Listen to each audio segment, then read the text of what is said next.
Well, Bridget, thanks for covering that. And this is great information. And again, things to really just start to have you do that mental checklist, as it says here, and focus on your mental energy.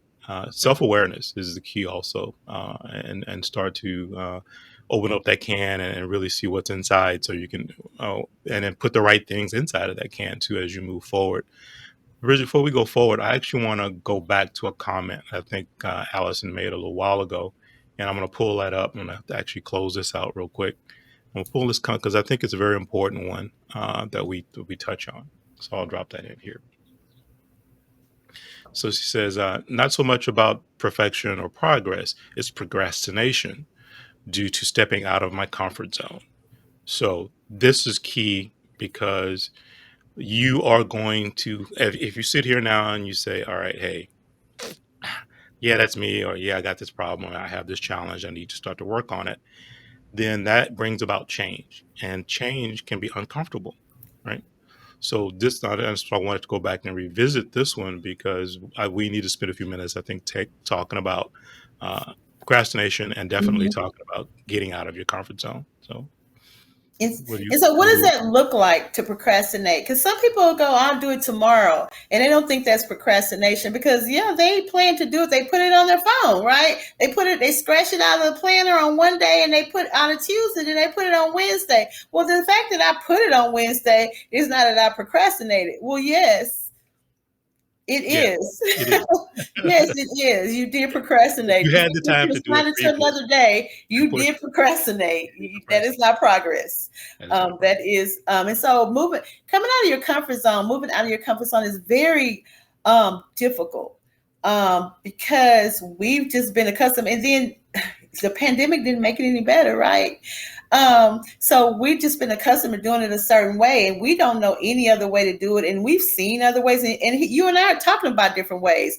But Mhm. I just always have done it this way, and it's been working. But has it? Hmm. Has it? Okay. Has it been working?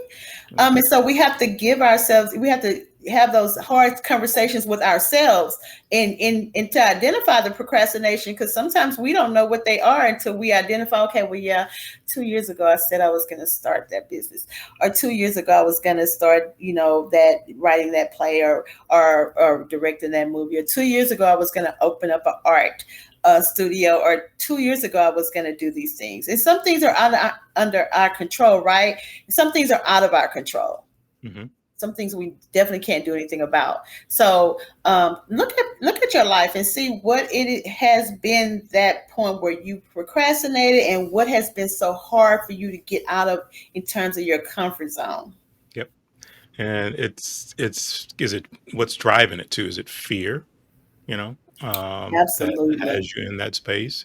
Absolutely. Is it just the true thing of the comfort zone? So it's interesting you bring that up because I want to do a little exercise with everybody right now, and it's a very simple exercise. So those of He's you who good are with watching, these. He's good with and these exercises.